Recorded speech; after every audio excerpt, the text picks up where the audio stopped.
Selamat berjumpa kembali dengan Ibu Ida dalam mata pelajaran IPS dengan tema Dinamika Kependudukan Indonesia. Adapun tujuan pembelajaran yang akan kita ketahui bersama pada hari ini adalah yang pertama, berapakah jumlah penduduk Indonesia? Yang kedua, bagaimana persebaran penduduk Indonesia? Dan yang ketiga, bagaimana komposisi penduduk Indonesia? Baik anak-anak, untuk lebih memperjelas, Ibu akan menunjukkan kalian jumlah persebaran penduduk di Indonesia. Berdasarkan data sensus penduduk tahun 2015, maka Indonesia termasuk dalam kategori 4 negara terpadat penduduk di dunia. Untuk lebih perjelas, kita bisa perhatikan tabel di papan. Peringkat pertama adalah negara Cina dengan jumlah penduduk 1.372 juta jiwa. Peringkat kedua diduduki oleh negara India dengan jumlah 1.314 juta jiwa. Peringkat yang ketiga, negara Amerika Serikat dengan jumlah penduduk 321 juta jiwa. Dan pada peringkat yang keempat, negara Indonesia dengan jumlah penduduk 256 juta jiwa. Jadi negara Indonesia termasuk dalam kategori 4 negara terpadat penduduk. B, kita melihat tentang persebaran penduduk di wilayah Indonesia. Meskipun memiliki wilayah yang sangat luas, tetapi persebaran penduduk di Indonesia tidaklah merata.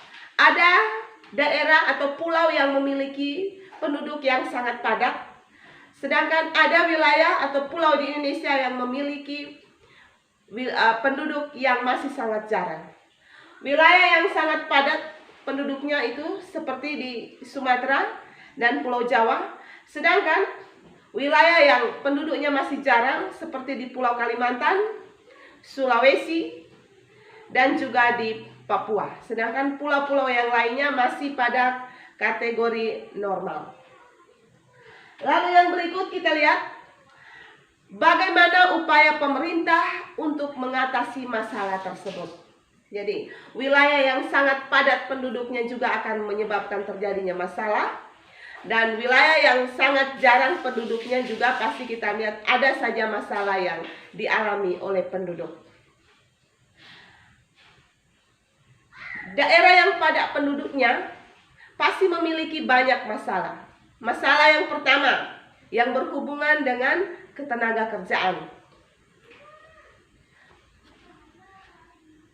Masalah yang kedua, ya, kesehatan. Masalah yang ketiga, infrastruktur yang kurang memadai. Masalah yang berikut, pengangguran. Dan masih banyak masalah lagi. Lalu bagaimana upaya pemerintah untuk mengatasinya? Untuk mengatasi masalah kepadatan penduduk, maka pemerintah Indonesia melakukan program pemindahan penduduk dari satu pulau yang padat penduduknya ke pulau yang jarang atau masih kurang penduduknya. Untuk mengatasi masalah pendidikan, pemerintah Indonesia membangun fasilitas pendidikan seperti membangun sekolah, memberikan beasiswa, memberikan bantuan-bantuan bagi siswa yang orang tuanya tergolong miskin atau menengah ke bawah, memberikan bantuan berupa studi banding ke luar negeri, ke luar daerah, dan masih banyak lagi. Itu dari segi pendidikan. Sedangkan dari segi kesehatan, pemerintah juga memberikan banyak perhatian.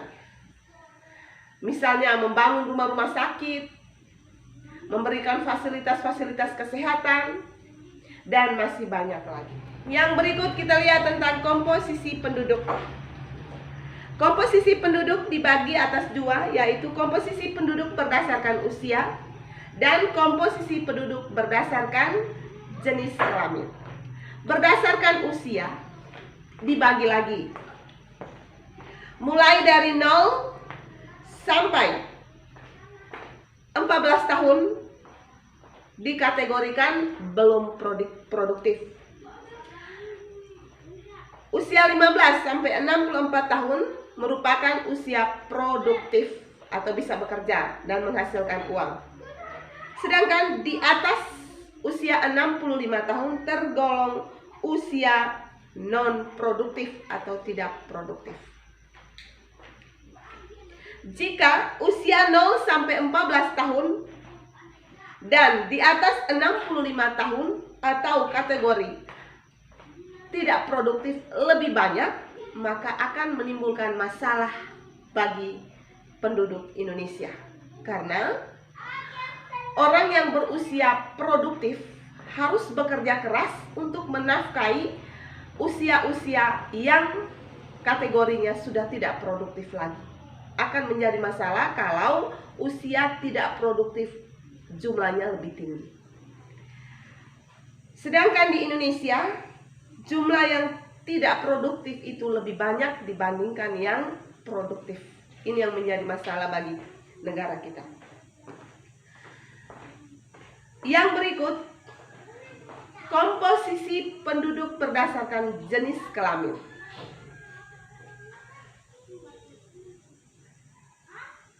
Zaman dahulu, kaum laki-laki lebih dominan untuk berusaha untuk bekerja. Namun pada saat ini, seiring teknologi yang sangat canggih, maka perempuan bisa mengambil posisi laki-laki, bukan berarti dia lebih tinggi, tidak.